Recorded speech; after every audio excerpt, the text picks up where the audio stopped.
माझे सन्माननीय सहकारी आणि माझ्यानंतर या देशाच्या न्यायव्यवस्थेची जे धुरा सांभाळणार आहेत ते माझे लहान बंधू आणि मित्र सन्माननीय न्यायमूर्ती सूर्यकांतजी, माझे 40 वर्षापासूनचे मित्र मुंबई उच्च न्यायालयातले सहकारी आणि आता सर्वोच्च न्यायालयात माझ्यासोबत माझे सहकारी न्यायमूर्ती अभय ओक, महाराष्ट्राचे लोकप्रिय मुख्य न्यायाधीश जे होते आणि आता जे सुप्रीम कोर्टात आहेत ते माझे मित्र सन्माननीय दीपंकर दत्ताजी, माझे दुसरे लहान बंधू न्यायमूर्ती प्रसन्न वराळे, मुख्य न्यायाधीश मुंबई उच्च न्यायालयाचे आणि परत लोकप्रिय मुख्य न्यायाधीश ज्यांनी अतिशय कमी कालखंडामध्ये मुंबई उच्च न्यायालयात लोकप्रियता मिळवली आहे ते माझे मित्र न्यायमूर्ती आलोक आराध्य, माझे मुंबई उच्च न्यायालयातील सहकारी आणि सध्या केरळ उच्च न्यायालयाचे मुख्य न्यायाधीश श्री नितीन जामदार,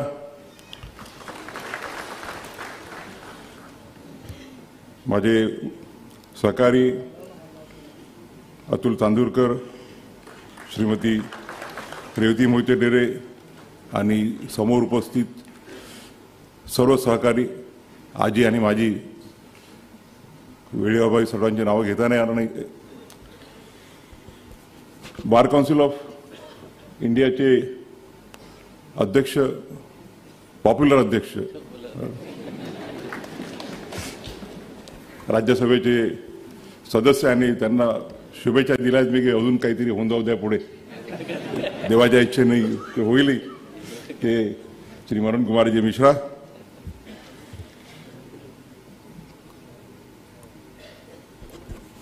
केंद्र शासनाचे ॲडिशनल सॉलिसिटर जनरल माझे मित्र अनिल सिंग, गोव्याचे ॲडव्होकेट जनरल श्री देवीदास पंगम, महाराष्ट्र राज्याच्या महाराष्ट्र बार काउन्सिल ऑफ महाराष्ट्र आणि गोव्याचे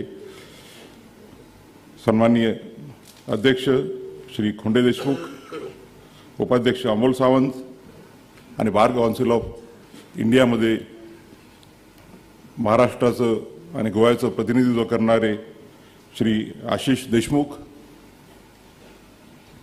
बार काउन्सिल ऑफ महाराष्ट्राचे सर्व सन्माननीय सदस्य, बार काउन्सिल ऑफ इंडियाचे अनेक राज्यांमधून इथे आलेले सर्व सन्माननीय सदस्य, मोठ्या संख्येने इथे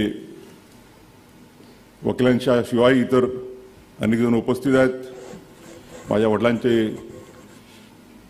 घनिष्ठ मित्र बॅरिस्टर रेया रंतुले यांचे पुतणे श्री मुश्ताक रंतुले आहेत. माझे कुटुंबीय सुद्धा मोठ्या संख्येने उपस्थित आहेत. माझे काका डॉक्टर विश्वास गवई, माझे लहान बंधू डॉक्टर राजेंद्र गवई, मुलगा ज्योतिरादित्य आणि इतर अनेक कुटुंबीय उपस्थित आहेत. आणि सर्वात महत्त्वाचे म्हणजे महाराष्ट्राच्या कानाकोपऱ्यातून एवढ्या प्रचंड संख्येने आलेले माझे सर्व वकील मित्र आणि मैत्रिणींना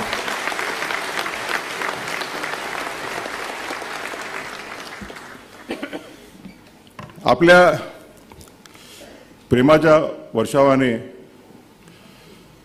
पूर्णपणे ओथंबून गेलेलो आहे आणि शब्द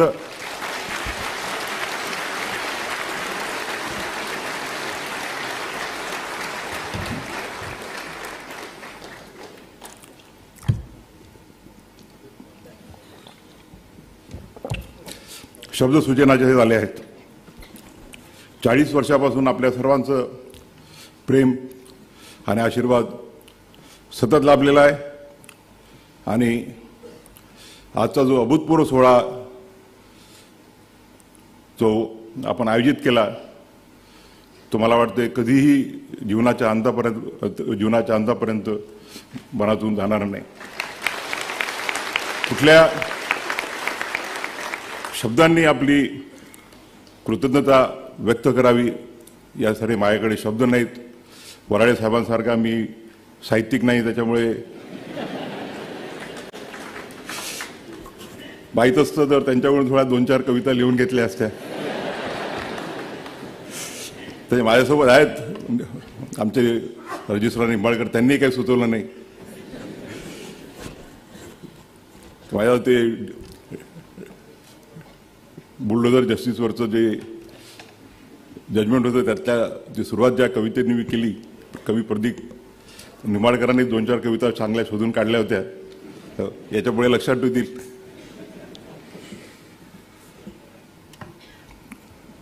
या 14 तारखेला भारताचा सरन्यायाधीश म्हणून मी शपथ घेतली आणि त्यानंतर त्या दिवशी महाराष्ट्रातल्या देशातील जनतेने जे प्रेम दिलं त्या प्रेमाने मी अतिशय भारावून गेलो. पहिल्या वेळेला एवढ्या प्रचंड संख्येने वकील वर्ग दिल्लीला कुठल्याही प्रधान न्यायाधीशाच्या शपथविधीला उपस्थित राहायला इतिहासात झाला नसेल. येणाऱ्या वकिलांकडनं जे फोन येत होते विविध बार असोसिएशनच्या पदाधिकाऱ्यांचे की आम्ही येणार आहोत आणि राष्ट्रपती भवनामध्ये आपल्याला माहीतच आहे की लिमिटेड जागा असते आणि म्हणून सुप्रीम कोर्टाने 2 ऑडिटोरियममध्ये व्यवस्था केली. तिथेही लोकांची व्यवस्था होऊ शकली नाही. मी या प्रसंगी आपली माफी मागू इच्छितो की आपल्याला त्या दिवशी जी काही गैरसोय झाली असेल, परंतु आपण माझ्या असलेल्या प्रेमापोटी त्याबद्दल साधा उल्लेखसुद्धा केला नाही आणि ती जी काही कमतरता होती ती आपण माफ करून दिली. आज मी विशेष काळाच्या मर्यादा पण आहेत, कारण की ओक साहेबांना आणि वराडे साहेबांना लवकर जायचं आहे. थोडक्यामध्ये आपल्याशी हितगुज साधण्याचा प्रयत्न करणार आहे. अनेकांनी सांगितल्याप्रमाणे माझ्या प्रवासाची सुरुवात ही अमरावती शहरातील जो एक फ्रेजरपुरा म्हणून भाग आहे आणि त्यावेळेला ऑलमोस्ट सेमी स्लम असा एरिया होता, तिथल्या नागरिक म्युन्सिपल स्कूल, त्याला नगर परिषद शाळा क्रमांक 8 या नावाने ती संबोधित होती. तिथून झाला. लहानपणापासूनच आई आणि वडिलांचे संस्कार माझ्यावर आलेत आणि त्याच्यामुळे जो काही आज मी आहे त्यात डॉक्टर बाबासाहेब आंबेडकरांच्या विचाराचा जेवढा सहभाग आहे तेवढाच माझ्या आई आणि वडिलांनी दिलेल्या संस्काराचा सुद्धा सहभाग आहे. लहानपणी आईकडून आम्ही कष्ट शिकलो आणि त्यावेळेला परिस्थिती अतिशय बेताची होती, कारण की वडिलांनी फार कमी वयामध्ये बाबासाहेब आंबेडकरांच्या चळवळीत स्वतःला झोकून दिलं होतं आणि त्यामुळे घराची जबाबदारी माझ्या आईवर आली आणि आई शाळेमध्ये शिक्षिका म्हणून काम करत असताना घरसुद्धा सांभाळायची आणि आमचा परिवार म्हणजे एकत्रित परिवार होता.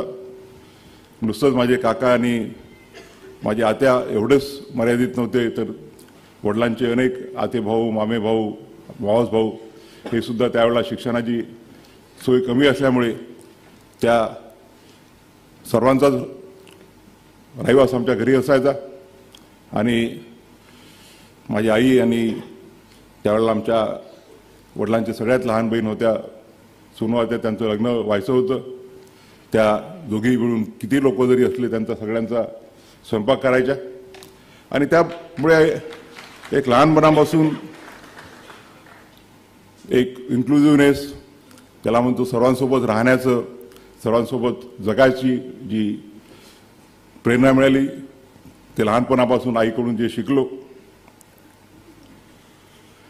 परंतु माझ्या जडणघडणीत जर सर्वात महत्त्वाचं कोणाचं योगदान असेल तर ते म्हणजे माझे वडील दादासाहेब गवई. लहानपणापासून त्यांच्यासोबत मी राहिलो. ते जिथे जिथे कार्यक्रमाला जायचे त्यावेळेला शाळेत शिकत असताना सुद्धा त्यांच्यासोबत मी जायचो आणि समाजात वावरण्याची, समाजासोबत राहण्याची सवय ती लहानपणापासून लाभली. समाजाचे प्रश्न काय असतात, तळागाळातल्या लोकांचे प्रश्न काय असतात आणि त्या जडणघडणीचा आणि बाबासाहेब आंबेडकरांचे विचार त्यांनी लहानपणापासून माझ्या डोक्यात आत्मसात केले. भारतीय राज्यघटनेबद्दल त्यांना अतिशय प्रेम होतं आणि भारतीय राज्यघटना त्यांना पूर्णपणे एक चांगले अभ्यासक होते ते. आणि त्यामुळे माझ्या लहानपणापासूनच डॉक्टर बाबासाहेब आंबेडकर आणि बाबासाहेब आंबेडकरांनी निर्माण केलेली भारतीय राज्यघटना ही माझ्या लहानपणापासूनच माझ्यामध्ये पूर्णपणे अंतर्भूत झाली आणि पुढच्या माझ्या आयुष्याच्या वाटचालीमध्ये त्याचं ते एक फाउंडेशन बनलं. खरं म्हणजे माझी सुरुवातीला वकील बनण्याची इच्छा नव्हती, कारण की मला आर्किटेक्चरमध्ये इंटरेस्ट होता आणि त्यामुळे आर्किटेक्ट बनावं अशी इच्छा होती. परंतु वडिलांना वकील व्हायचं होतं. परंतु ज्यावेळेला त्यांनी वकिलीच्या परीक्षेच्या वेळेला त्यांना सत्याग्रहामध्ये अटक करण्यात आली आणि जेलमध्ये होते, त्यामुळे ते परीक्षेला बसू शकले नाही आणि वकील झाले नाही. आणि त्यांची इच्छा होती की त्यांची जी वकील बनण्याची जी इच्छा होती ती वकील बनून पूर्ण करावी आणि त्यांचा आदेश मानून मी वकिलीला LLBला ॲडमिशन घेतली. मध्यंतरीच्या काळात वडील विधान परिषदेचे उपाध्यक्ष झाले, त्यामुळे मग आम्ही मुंबईला आलो. परिस्थिती बऱ्यापैकी झाली. चांगल्या शाळेत सुरुवातीला चिकित्सक समूहामध्ये मी 3री ते 7वीपर्यंत शिकलो. आईला असं वाटलं की माझे बाकीचे दोघं मुलं कॉन्व्हेंटमध्ये आहेत, तर मोठ्या मुलाला न्यूनगंड येईल मराठी, तर 8वीमध्ये तिने मला होलीनेममध्ये टाकलं बाकीच्या 2 भावंडांसोबत. आणि 8वी ते 10वी होलीनेममध्ये झाल्यानंतर KC कॉलेजमध्ये ग्रॅज्युएशन केलं. फर्स्ट इयर LLB मी गव्हर्नमेंट लॉ कॉलेजमध्ये केली. माझे अनेक मित्र त्यावेळचे आज इथे उपस्थित आहेत. राजन शिरोडकरांनी आम्हाला वाटते आमचं सहित नाही आहेत, आम्ही एक क्लासमेट होतो. आणि त्यानंतर वडिलांना 82च्या नंतर कंटिन्यू करण्यात आलं नाही त्यांचा राजकीय काही कारणांमुळे, आणि त्यामुळे परत आम्ही अमरावतीला शिफ्ट झालो आणि 2nd इयर आणि 3rd इयर लॉ मी पंजाबराव देशमुख लॉ कॉलेज अमरावती इथे पूर्ण केलं. त्यानंतर 85मध्ये मुंबईला बॅरिस्टर राजाभाऊ भोसलेंसोबत वकिली चालू केली. या प्रसंगी मला त्यांची उणीव भासत आहे. त्यांच्याकडून राजाभाऊंकडून बरंच शिकायला मिळालं आम्हाला. माझ्या चेंबर कलीग रेवती मोहिते डेरे ह्या सुद्धा राजाभाऊंसोबत होत्या. आणि राजाभाऊंनी आम्हाला कुठल्याही मॅटर्स करायची एक मोकळीक दिली आणि त्यामुळे वकिलीमध्ये लवकर शिकता आलं. आणि त्या काळामध्ये आमची जी पिढी होती ती पिढी जे सिनियर ॲडव्होकेट्स आहेत त्या सिनियर ॲडव्होकेट्सचे आर्ग्युमेंट्स ऐकून कसं शिकता येईल, हे कसं आत्मसात करता येईल हे प्रयत्न करायचा. आणि त्या कालखंडामध्ये मग राजाभाऊ असो, M.A. राणे असो, C.R. दळवी असो, अपिलेट साईडचे भीमराव नाईक, वालावरकर असे अनेक दिग्गज होते. त्यांचे आर्ग्युमेंट्स चालू असताना आम्ही त्यांच्या कोर्टामध्ये बसायचो आणि त्यांच्याकडून त्यांच्या आर्ग्युमेंट्सकडून शिकण्याचा प्रयत्न करायचो. त्यावेळेला एक महत्त्वाची घटना मला करण्याची जी संधी मिळाली त्याबद्दल मला आजही आनंद वाटतो. तो म्हणजे 1900 इथे आल्यानंतर साहजिकच सोशल असल्यामुळे मित्रमंडळी आमची बऱ्यापैकी जमा झाली आणि राजाभाऊ, रघुवंशी, राजीव पाटील बसले आहेत. आमचे जोशी काका जे 60 वर्षाच्या वर पुढे जातच नाही आहेत. आणि सगळ्यांनी मला एक्झिक्युटिव्ह काउन्सिलमध्ये उभं केलं. राजाभाऊ सेक्रेटरी झाले, दुधाट साहेब अध्यक्ष झाले होते. आणि बाबासाहेब आंबेडकरांचं तोपर्यंत हायकोर्टाच्या बार असोसिएशनमध्ये पोर्ट्रेट नव्हता. आणि मला आनंद आहे की माझ्या पुढाकाराने मी त्यावेळेला डॉक्टर बाबासाहेब आंबेडकरांचं तैलचित्र बार असोसिएशनला प्रेझेंट केलं आणि आज आपल्या बार असोसिएशनमध्ये बाबासाहेब आंबेडकरांचं तैलचित्र तिथे आहे. दुसरा योगायोग म्हणजे मी सुप्रीम कोर्टाच्या बिल्डिंग कमिटीमध्ये सहभाग असताना डॉक्टर बाबासाहेब आंबेडकरांचा पुतळा बसवण्याची तिथे चीफ जस्टिस चंद्रचूड साहेब यांच्या नेतृत्वाखाली आम्हाला जी संधी मिळाली तो एक दुसरा बाबासाहेबांच्या प्रती आदर व्यक्त करण्याचा, कृतज्ञता करण्याची जी संधी मिळाली त्याबद्दल मी स्वतःला अतिशय भाग्यवान समजतो. सुप्रीम कोर्टामध्ये बाबासाहेबांचा जो पुतळा लागला तर त्यावेळेला अनेक आम्ही फोटो पाहिले आणि त्यातला मला जो एक फोटो दिसला की बाबासाहेब आंबेडकर वकिलाच्या वेशामध्ये आहेत आणि म्हणून मी निर्णय घेतला की सुप्रीम कोर्टामध्ये बाबासाहेबांचा जो पुतळा लागेल तो वकिलाच्या मुद्रेमध्येच आणि सुप्रीम कोर्टाच्या दिशेने तोंड करून लागेल, जेणेकरून बाबासाहेबांचे जे विचार आहेत, बाबासाहेबांचा जो आदर्श आहे तो सतत आम्हाला प्रेरणा देत राहील. 5 वर्षाच्या कालखंडात अनेक मित्र जमा झाले, परंतु त्यावेळेला आमचे नागपूरचे भाऊसाहेब बोबडे ॲडव्होकेट जनरल होते, त्यानंतर मनोहर साहेब ॲडव्होकेट जनरल होते आणि दोघांनी ॲडव्होकेट जनरल डिस्कंटिन्यू झाल्यावरही मुंबईतच वकिली करण्याचं ठरवलं. आणि मनोहर साहेबांनी तर मुंबईच्या वकिलांची स्केलही, फीचे स्केल जे आहेत ते आज मला वाटते आता आमचे सतीश माने शिंदेचे फी काय फीचे स्केल असतील ते न सांगितलेलं बरं. सगळे फिल्म स्टार्स त्यांचे पक्षकार आहेत. आणि बाबासाहेब त्यावेळेला ॲडव्होकेट जनरल असताना एक अतिशय महत्त्वाच्या कॉन्स्टिट्युशनल इश्यूवरती मला फुलमॅच करण्याची संधी मिळाली 1987 मध्ये. आणि त्यानंतर बाबासाहेबांनी म्हटलं की तू एवढं चांगलं काम करतोयस तर मग इथे जाण्यापेक्षा नागपूरला का जात नाही, आपला भाग आहे तिथे जर तू गेला तर तू लवकर तिथे तुला नाव मिळेल आणि लवकरच तू प्रसिद्ध होतील. आणि त्यानंतर त्यांचा सल्ला ऐकून मी नागपूरला गेलो आणि मला वाटते जे मुंबई मला ॲडव्हान्टेज हा झाला की मुंबईलाही भरपूर मित्र मिळाले आणि 90ला नागपूरला गेल्यावर तिथे अनेक मित्र मिळाले आणि तिथेही चांगलं शिकायला मिळालं. 10 वर्ष प्रायव्हेट वकिली केल्यानंतर त्यावेळेला विलासराव देशमुख महाराष्ट्राचे मुख्यमंत्री झाले आणि त्यांनी आग्रह केला की नागपूरच्या गव्हर्नमेंट पुढची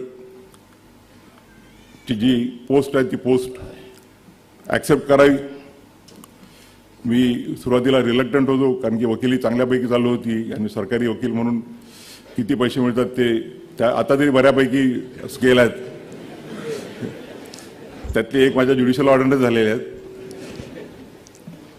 परंतु बोबडे साहेब आणि मी आम्ही एकाच टेबलवरती बसायचो आणि सुरुवातीपासून मी काही लपून ठेवलं नव्हतं की माझी उच्च न्यायालयाचा न्यायाधीश बनण्याची इच्छा आहे.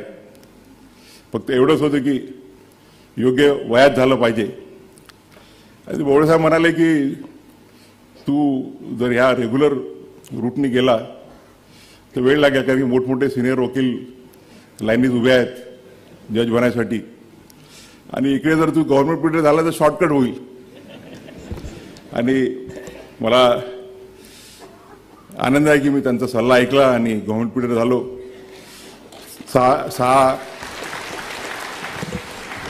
सहा महिन्यातच BP सिंग ज्यावेळेला नागपूरला आले होते तर 2 दिवसासाठी आले. 2 दिवसानंतर त्यांनी बोलावलं की इच्छा आहे काय, तर मी हो म्हटलं. तर त्यांनी विचारलं वय काय, तर त्यावेळेला मी 29 वर्ष 6 महिन्याचा होतो.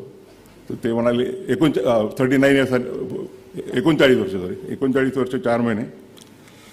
आणि ते म्हणाले थोडं थांबायला गेलं, तुला 40 तर कंप्लीट व्हावेच लागतील. नंतर 6 महिन्यात ते सुप्रीम कोर्टात आले, ठक्कर साहेब आले. 1-1.5 वर्षानंतर नाव गेलं आणि नेहमीप्रमाणे 1-1.5 वर्ष तिथं लटकलं. पहिल्यांदा ओक साहेबांनी आम्ही सोबतच होतो, मागे पुढे. त्याची एक वेगळी स्टोरी आहे. ती 24 नोव्हेंबर 2025 नंतर निश्चितच जाहीररित्या मी जर काही पुस्तक लिहिलं तर त्यात लिहिल. आणि एकीकडे मला गुलाम अनवाटींचा उल्लेख करावा लागेल. त्यावेळेला ॲडव्होकेट जनरल होते ते महाराष्ट्राचे, आणि त्यांनी, मी ज्यावेळेला गव्हर्नमेंट पिरियड होतो तर त्यांनी माझं नाव प्रपोज केलं की आता सारखं अप्लिकेशन वगैरे नव्हते त्यावेळेला, कोणीतरी सिनियर ॲडव्होकेट, आता मला वाटतं ओक साहेबांनी जजमेंट दिलं, मी अजून त्याचा अभ्यास केलेला नाही. It was basically bye invitation. तर वायनवटी साहेबांनी माझं नाव प्रपोज केलं होतं की याला सिनियर ॲडव्होकेट बनवण्यात यावं. आणि एकीकडे माझं नाव तिकडे 5-6 महिन्यानंतर कन्सर्न घेण्यात आली. आणि अजित शाह त्यावेळेला त्या कमिटीचे चेअरमन होते. अजितभाईंना म्हटलं मी, अजितभाई माझं डेझिग्नेशनचं करा तुम्ही. तर ते म्हणाले की तू डेझिग्नेशन केलं तर तुझी कन्सेंट विड्रॉ करशील, म्हणून आम्ही काही करत नाही. आणि त्यानंतर 5-6 महिन्यानंतर परत एकदा एवढ्या कमी वयात का करायचं आहे म्हणून विचारणा झाली. ठक्कर साहेबांनी एक लांबलचक नोट देऊन पाठवली. त्यानंतरही होत नव्हतं तर एकदा ठक्कर साहेब, मी कुठल्या तरी मॅटर करता ओक साहेबांच्या ओत करता तिथे आलो होतो. मला वाटते ऑगस्ट 2003ची गोष्ट असेल. ठक्कर साहेबांनी त्या दिवशी संध्याकाळी बोलावलं. तर मी त्यांना विनंती केली की सर, म्हटलं मला तुम्ही कन्सेंट विड्रॉ करायची परवानगी द्या. त्यांनी माझ्यासमोरच चीफ जस्टिस ऑफ इंडिया त्यावेळेला खरे साहेब होते, त्यांना फोन केला. फोनवर बोलणं झाल्यावर मला म्हणाले ते की CJIची इच्छा आहे तुला भेटायची तर जाशील का. मी म्हटलं जजशिप मिळेल नाही मिळेल, पण CJIला प्रत्यक्ष भेटण्याची संधी मिळते आहे कुठल्याही वकिलाला, तर त्याच्यासाठी ती एक सुवर्ण संधी असते. आणि गेलो त्यांना भेटायला. त्यांनी अर्धा तास चांगल्या गप्पा केल्या. त्या डिटेल्सही 24 नोव्हेंबर नंतर सांगेल सगळ्या. आणि एका आठवड्यात त्यांचा फोन आला की young man, the collegium has cleared your name. आणि त्यावेळेला थोडी मनपरिस्थिती द्विधा होती की आपण स्वीकारावं नाही स्वीकारावं. परंतु त्याही वेळेला आता वराळे साहेबांनी सांगितल्याप्रमाणे वडिलांनी म्हटलं की तू वकिलीच राहशील तर खोऱ्यांनी पैसे कमावशील, परंतु तू जर न्यायदानाचं काम करायला गेला तर बाबासाहेबांचे जे सामाजिक आणि आर्थिक न्यायाचा जो संकल्प आहे तो पुढे नेण्याच्या दृष्टीने तुला कर्तव्य करायला संधी मिळेल. आणि आज मला आनंद आहे की त्यांचा निर्णय मानून मी न्यायाधीश म्हणून शपथ घेतली. आणि या 22 वर्षाच्या कालखंडामध्ये मला अतिशय समाधान आहे की माझ्या वडिलांना अभिप्रेत असलेलं, बाबासाहेबांच्या घटनेला अभिप्रेत असलेलं सामाजिक आणि आर्थिक न्यायाच्या दृष्टीनं मी काही ना काहीतरी या देशाच्या न्यायालयीन जडणघडणीमध्ये हातभार करू शकलो। या प्रसंगी मला आनंद आहे की आज माझ्या दोन मित्रांच्या उपस्थितीत हा कार्यक्रम होतो आहे। जस्टिस अभयोग आणि आम्ही 40 वर्षापासून मित्र आहोत, सोबत वकिली केली। मी नागपूरला गेलो, ते मुंबईलाच कंटिन्यू झाले, परंतु मैत्री आमची तशीच होती। न्यायाधीश झाल्यानंतर ते मी ज्यावेळेला नागपूरला होतो त्यावेळेला ते व्हिजिटिंग जज म्हणून आले। त्यांचे संबंध अजून घनिष्ठ होत गेले आणि 2003च्या घटनेचा जरी मी उल्लेख टाळू इच्छितो आज, परंतु 2019ची जर घटना मी सांगितली नाही तर मला वाटते तो योग्य होणार नाही। 2019मध्ये आमच्याकडे चालत असते, आपल्या सगळ्यांनी त्या स्टेजेस गेल्या आहेत हायकोर्ट जज होताना, आणि त्यावेळेला माझं नाव चर्चेत आलं। त्यावेळेला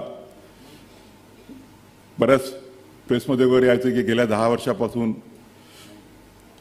शेड्यूल कास्ट शेड्यूल ट्राईबचं कोणीच सर्वोच्च न्यायालयामध्ये नाही आहे, आणि त्यावेळेला देशामध्ये त्या घटकातील सर्वात ज्येष्ठ न्यायमूर्ती मी होतो। आणि मला विचारण्यात आलं तर मी हो म्हणण्याच्या अगोदर पहिल्यांदा माझे जे 2 सिनियर मित्र आहेत, धर्माधिकारी साहेब न्यायमूर्ती आणि ओक साहेब, यांच्याकडे गेलो। ओक साहेबांनी म्हटलं असंच आहे की तर मी काय करू अशा परिस्थितीत। त्यांनी म्हटलं की ऑलरेडी मुंबईचे 3 न्यायमूर्ती सुप्रीम कोर्टात आहेत, त्यामुळे मुंबईचा कोटा फुल आहे, आणि तू जर दुसऱ्या कुठल्या मार्गाने दुसऱ्या कोर्टातून जात असतील तर मला ऑब्जेक्शन असण्याचं काहीही कारण नाही आहे। आणि कारण की माझ्यावरती ते हे म्हणाले की माझा जर मित्र आज जाऊन जर या देशाचा सर्वोच्च न्यायालय बनण्याची त्याला संधी मिळणार असेल तर ती माझ्यासाठी आनंदाची बाब आहे। आणि याचा मी जाहीरपणे आज उल्लेख करू इच्छितो की त्यांनी मनाचा मोठेपणा दाखवला त्यावेळेला।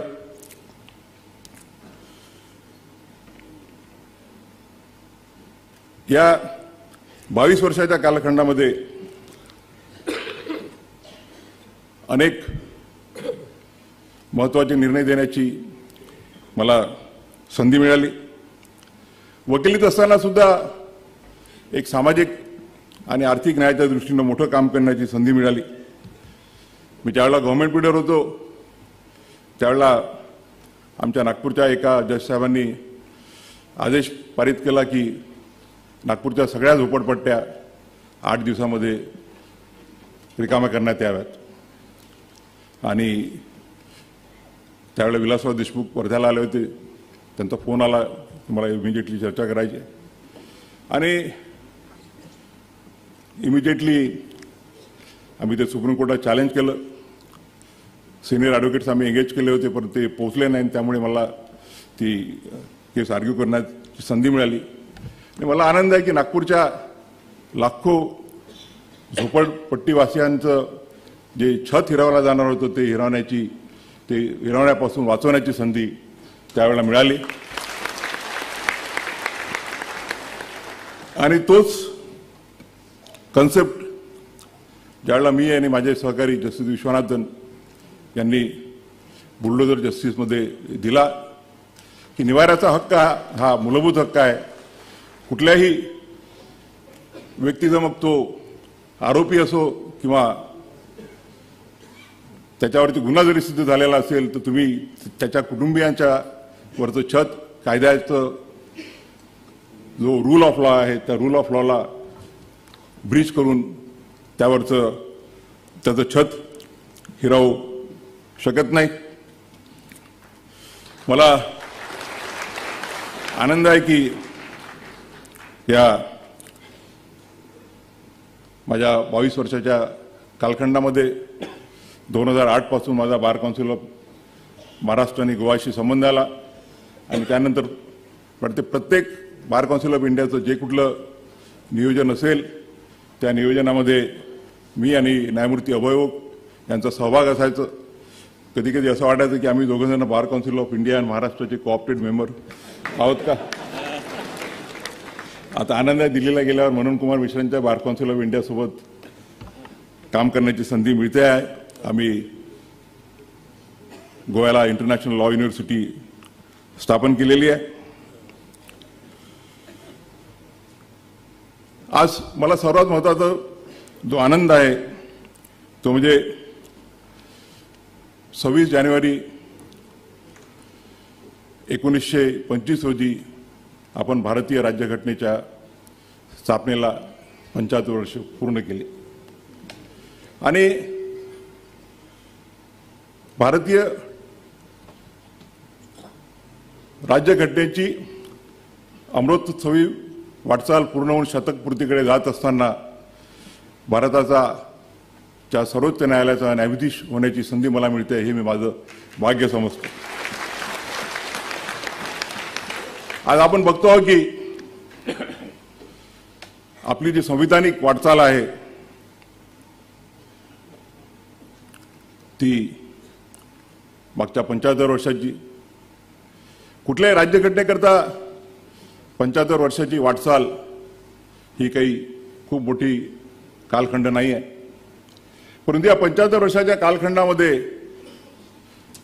मी निश्चितपणे सांगू शकतो की भारताच्या ज्या लोकशाहीचे जे 3 स्तंभ आहेत ते म्हणजे विधिपालिका, कार्यपालिका आणि न्यायपालिका यांनी निश्चितच आपल्या घटनेला अभिप्रेत असलेला आर्थिक आणि सामाजिक न्याय देण्याच्या दृष्टीनं प्रयत्न केलेले आहेत.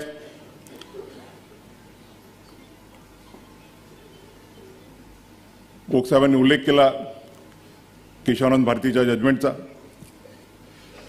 केशवानंद भारतीच्या जजमेंटनी बेसिक स्ट्रक्चरची संकल्पना आणली. प्रश्नच नाही की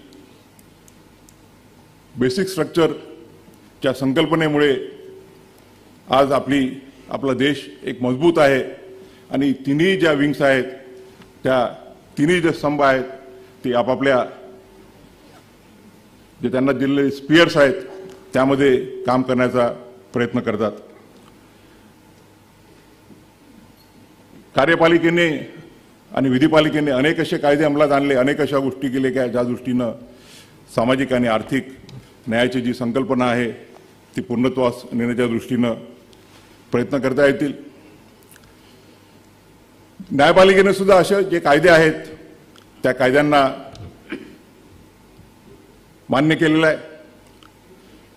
परंतु केशवानंद भारती ही एक दुसऱ्या गोष्टीसाठी त्याचं महत्त्व विजत करणं मी माझं कर्तव्य मानतो.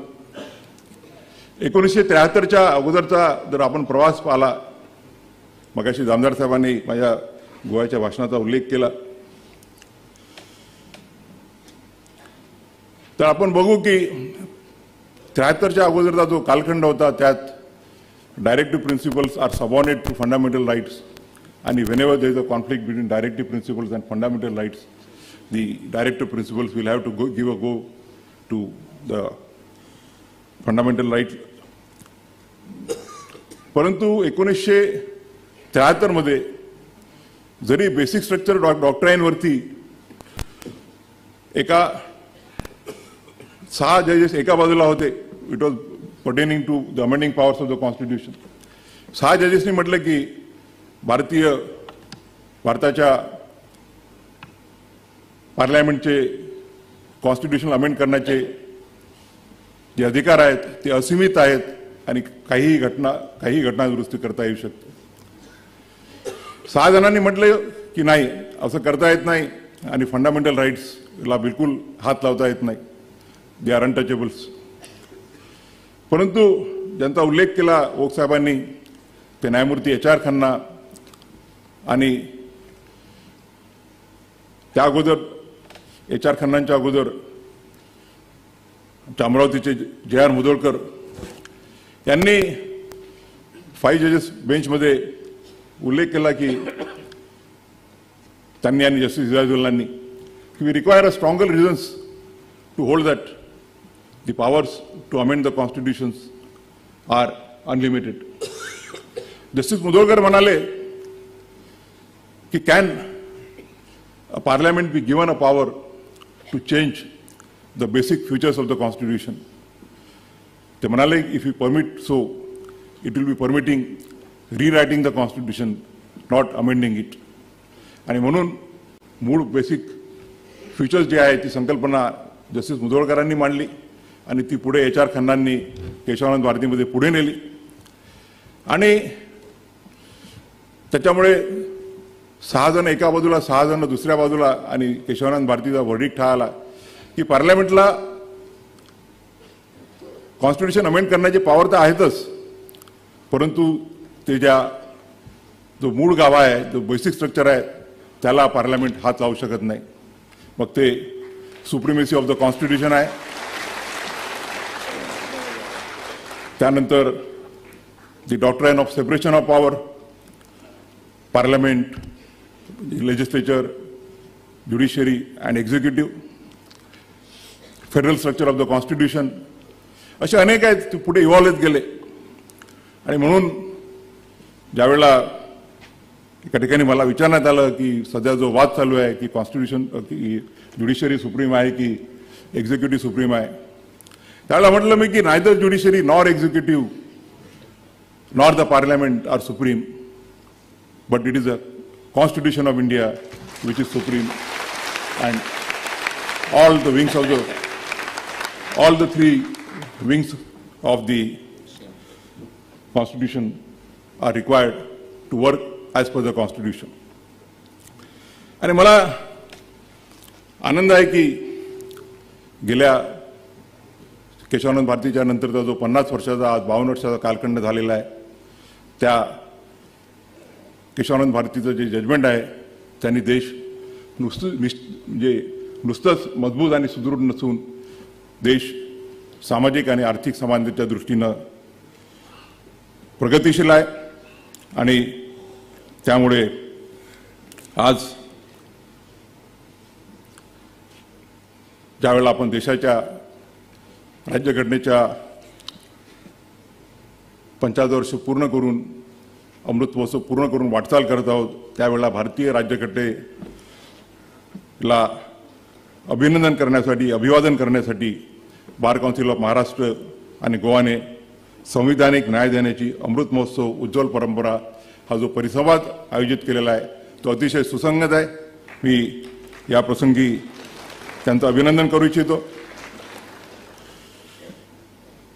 मला आणि निश्चित आमच्या सर्व सहकाऱ्यांना, मग ते ओक साहेब असो, सूर्यकांत साहेब असो, आम्हाला सर्वांना आनंद आहे की ह्या 75 वर्षाच्या जडणघडणीमध्ये आम्हा सर्वांना एक खारीचा वाटा घेण्याची जी संधी मिळालेली आहे त्याबद्दल मला खरोखर आनंद आहे. आम्हाला जी संधी दिली ती संधी आम्ही वापरली. मग ती लिबर्टी करता ओक साहेबांचे जजमेंट असो, सूर्यकांत साहेबांचे असो, माझे असो, इक्वॅलिटीचे जजमेंट असो. खरं म्हणजे मगाशीच उल्लेख केला मी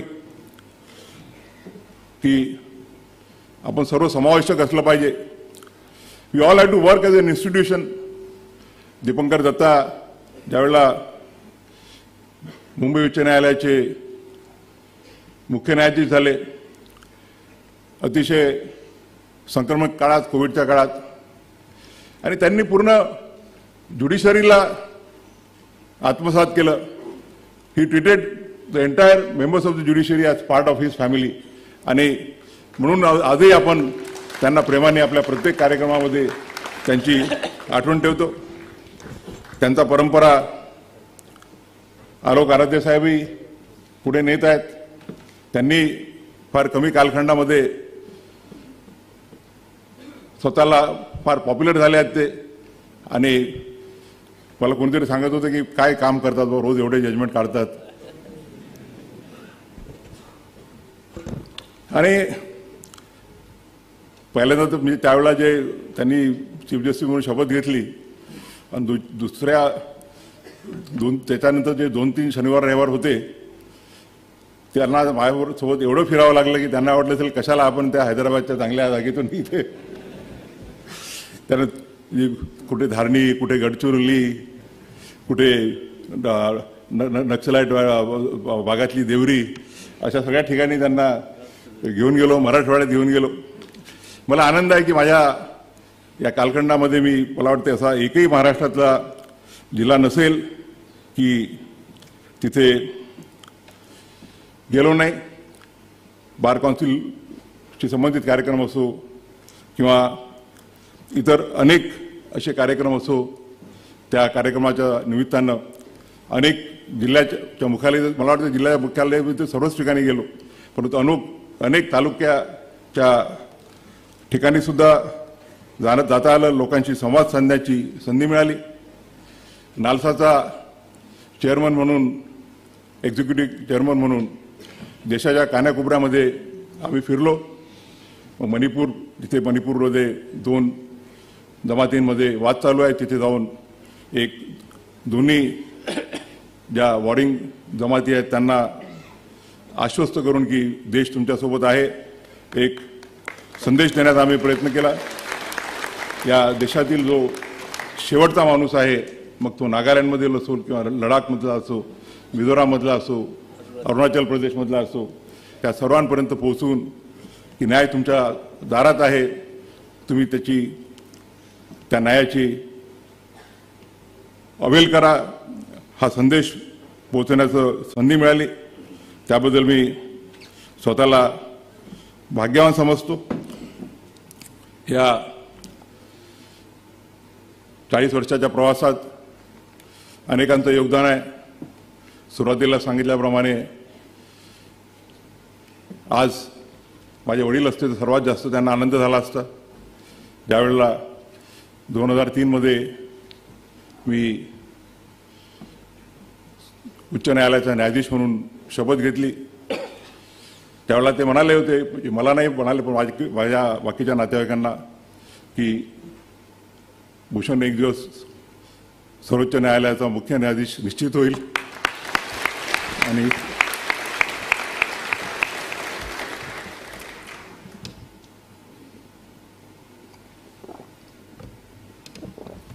मला आनंद आहे की जिथे कुठे असतील ते मला आशीर्वाद त्यांचा आहेच. माझं भाग्य आहे की आई तो दिवस बघण्यासाठी उपस्थित होती. आमचं कुटुंब म्हणजे जॉईंट कुटुंब आहे. भाऊ बहीण एवढ्यापुरतंच मर्यादित नाहीत. आमचे काका, आत्याबाया, त्यांचे सगळे विस्तारित परिवार, हा आम्ही एक कुटुंब म्हणून राहिलेलो आहोत. अनेक मित्रांचं सुद्धा योगदान झालेलं आहे. मी ज्यावेळेला मुंबईला होतो तर अनेक मित्र आहेत, मी सगळ्यांचा नामोल्लेख करू शकणार नाही, काहींचा नामोल्लेख केला. गव्हर्नमेंट पिरियड असताना आम्हाला चांगली काम करण्याची संधी मिळाली. मी विलासरावांना म्हटलं होतं की मी ॲक्सेप्ट करेल, पण माझी एक कंडिशन आहे. त्यावेळेला 24 होते AGPs, 24 पैकी 12 तुमचे राहतील, 12 माझे राहतील. ही जर कंडिशन ॲक्सेप्ट करत असाल तर मी ॲक्सेप्ट करतो. त्यांनी हो म्हटलं. आणि त्यावेळेला नुकतीच 7-8 वर्षाची वकिली झालेले जे तरुण वकील होते त्यांना मी माझ्या ह्याच्यामध्ये घेतलं, माझ्या बाराच्या कोट्यामध्ये. आणि मला आज आनंद आहे की त्यातले अनेक जण, मग ते आज उपस्थित असलेले माझे मित्र अनिल किल्लर असो किंवा नितीन सांबरे असो, भारती डांगरे असो, आनंद बदर असो, ते उच्च न्यायालयाच्या न्यायाधीशापर म्हणून कार्यरत झाले आणि अतिशय चांगलं काम केलं. मुंबई उच्च न्यायालयात आल्यानंतर मला ज्युनियर जज म्हणून अनेक लोकांसोबत, अनेक जजेससोबत राहण्याची, काम करण्याची संधी मिळाली. माझा पहिला डिव्हिजन बेंच जस्टिस VC रागा यांच्यासोबत होता. त्यांनी भरपूर संधी दिली काम करण्याची.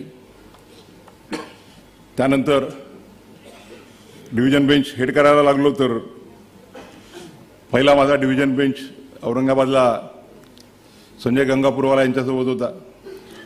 आणि त्यानंतर मुंबईला श्रीहरी डावरे साहेब बसले आहेत, त्यांच्यासोबत आम्ही बसलो.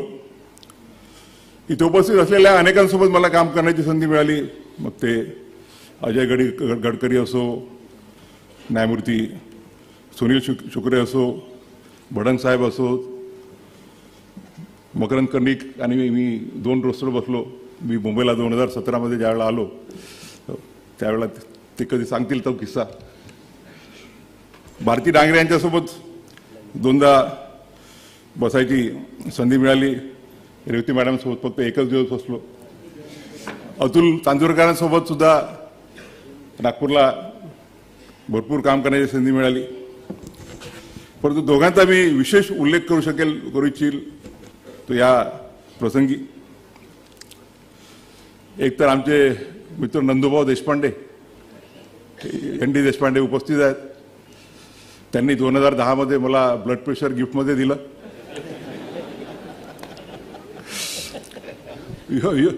योगायोगाने त्यांचं पिटिशन माझ्यापुढे लागलं आणि ते अलाव केलं. आणि अलाव केल्यानंतर माझं ज्युडिशियल मॅटर्सचं जे असाइनमेंट होतं ते एका आठवड्यात काढून घेण्यात आलं. असे अनेक किस्से आहेत, ते नंतर कधी सांगता येतील. मी सर्वोच्च न्यायालयात गेल्यानंतर सगळ्यांना हे दिसतं की आम्ही पटापटा सोमवारी आणि शुक्रवारी 60-70 मॅटर संपवतो. पण त्या पाठीमागे खूप लोकांची मेहनत असते. आणि खरं म्हणजे न्यायाधीश पद हे एक सतीचं वाहन आहे.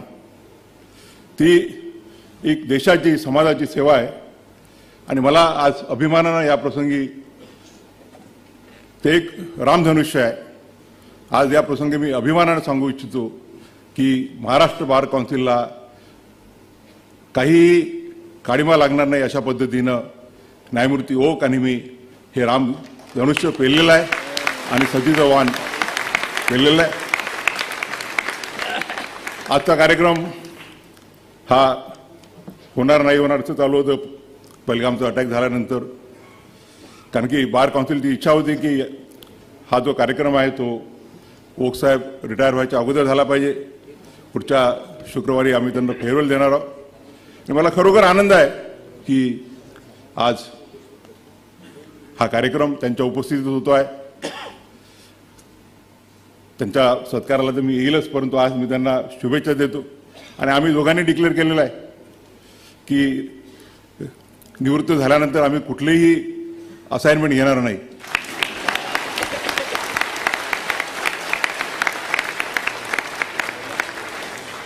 त्यामुळे आम्ही ओक साहेब 24 पासून त्यानंतर 6 महिन्यांनी आम्ही तुम्हाला भरपूर उपलब्ध राहू.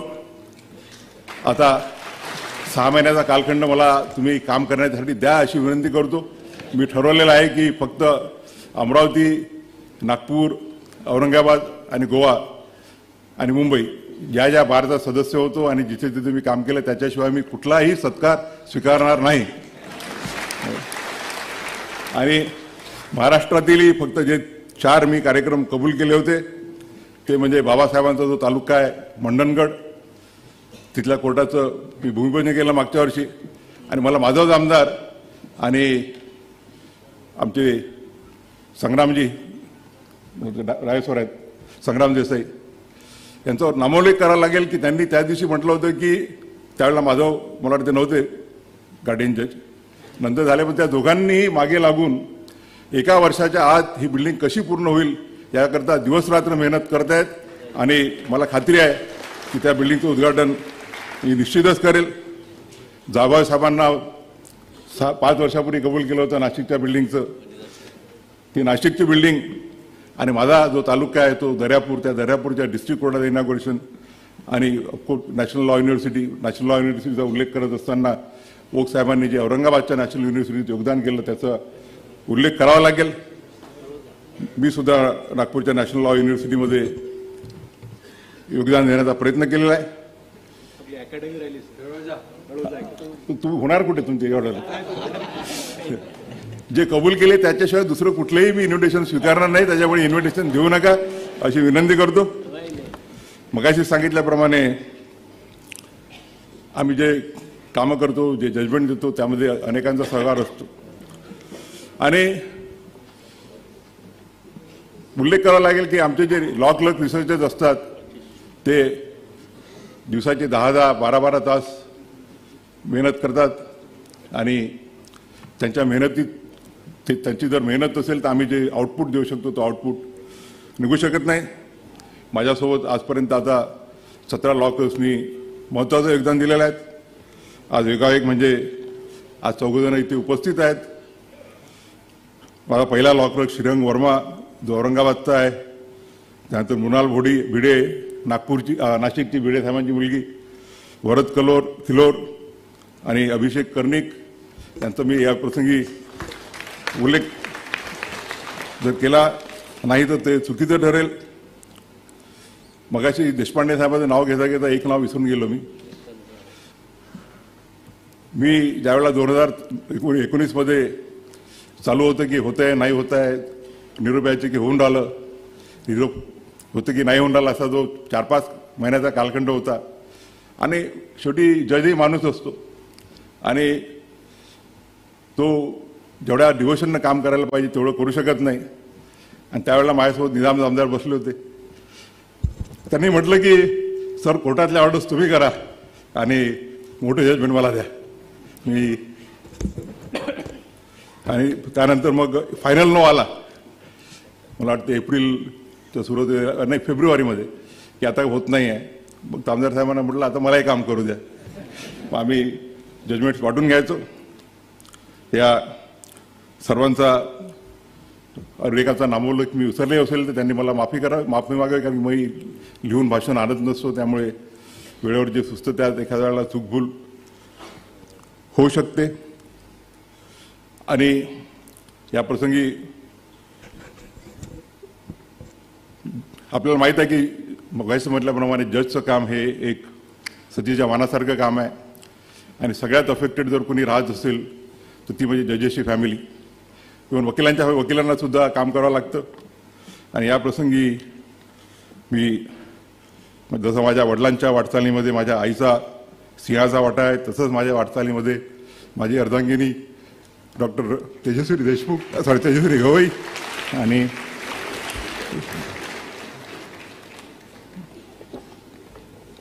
कुटुंबियांचा सुद्धा महत्त्वाचा वाटा आहे.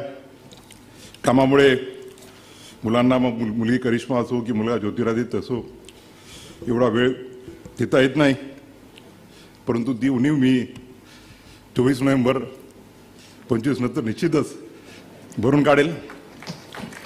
या प्रसंगी आपल्या सर्वांच्या प्रति माझी कृतज्ञता व्यक्त करत असताना फक्त एकच महाराष्ट्राच्या नोकरशाहीचं कौतुक करू इच्छितो.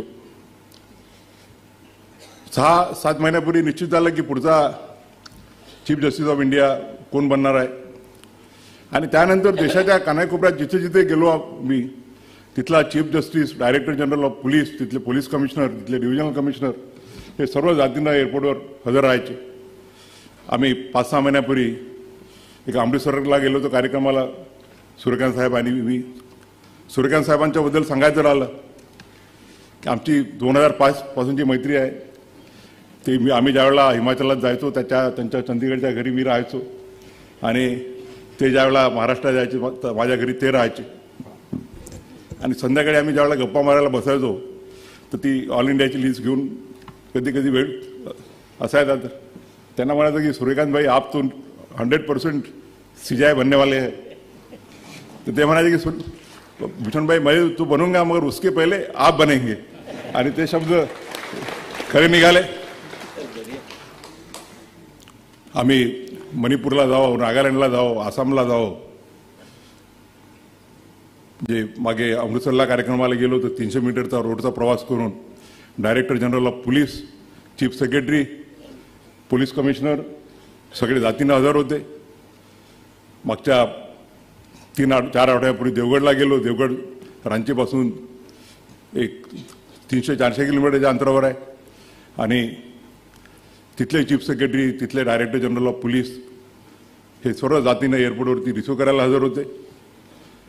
परंतु मला नेहमीच ओकसाहेब तर नेहमी म्हणत असतात की महाराष्ट्र इन्फ्रास्ट्रक्चरच्या मागे, ज्युडिशियल इन्फ्रास्ट्रक्चरच्या मागे आहे. मी त्यांचा आणि माझ्या थोडा जो डिबेट असतो, मी म्हणतो की नाही, महाराष्ट्रामधल्या ज्युडिशियल इन्फ्रास्ट्रक्चरसुद्धा चांगला आहे. बोकसाहेब, मी, डेरे मॅडम, कर्णिक साहेब, आम्ही भरपूर काम केलं इन्फ्रास्ट्रक्चरमध्ये. त्या कमिटीवर असताना मी मोहित शाह साहेबांचा उल्लेख विसरून गेलो. ते चीफ जस्टिस असताना त्यांच्याकडून खूप आम्हाला प्रेरणा मिळाली. चव्हाण साहेबांसोबत सुप्रीम कोर्टामध्ये आणि नॅशनल लॉ युनिव्हर्सिटीमध्ये चांगलं काम करण्याची संधी मिळाली. आज महाराष्ट्रामध्ये इन्फ्रास्ट्रक्चर चांगलं काम करण्याचं आमच्या केवले मॅडम आणि विलास गायकवाड हे चांगलं काम करत आहेत. आपल्या महाराष्ट्रातले ज्युडिशियल ऑफिसर मुनघाटे आणि निंबाळकर हे सुद्धा माझ्यासोबत तिथे काम करत आहेत. या प्रसंगी मला एवढंच वाटतं की ज्या वेळेला आपण म्हणतो की लोकशाहीचे 3 स्तंभ म्हणजे न्यायपालिका, विधिपालिका आणि कार्यपालिका हे समान आहेत, तर every organ of the constitution must reciprocate and give its due respect to the other organs. Maharashtra राज्यातला एक व्यक्ती चीफ जस्टिस ऑफ इंडिया म्हणून महाराष्ट्रात पहिल्यांदा येत असताना महाराष्ट्राच्या चीफ सेक्रेटरीला किंवा महाराष्ट्राच्या डायरेक्टर जनरल ऑफ पोलीसला किंवा मुंबईच्या पोलीस कमिशनरला तिथे येण्याची योग्यता वाटत नसेल तर त्याबद्दल त्यांनीच विचार करायला पाहिजे. की मला प्रोटोकॉलचा बिलकुलही हे नाही आहे. मी अजूनही अमरावतीला जातो, नागपूरला जातो, तर मी पायलट एस्कॉर्ट घेऊन जात नाही. सुप्रीम कोर्टात येईपर्यंत अमरावतीला न्यायालयात असताना मी मोटरसायकलवरून फिरायचो मित्रांच्या. परंतु it's a question of respect by the other organs of the institution to the judiciary.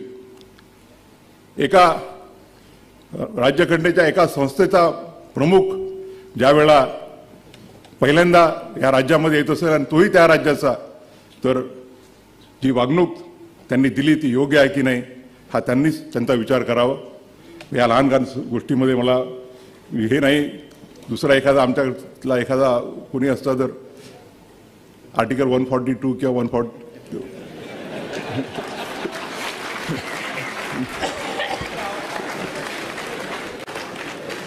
लहान सहान गोष्टी आहेत, पण तुम्ही उल्लेख यासाठी केला की लोकांना कळलं पाहिजे.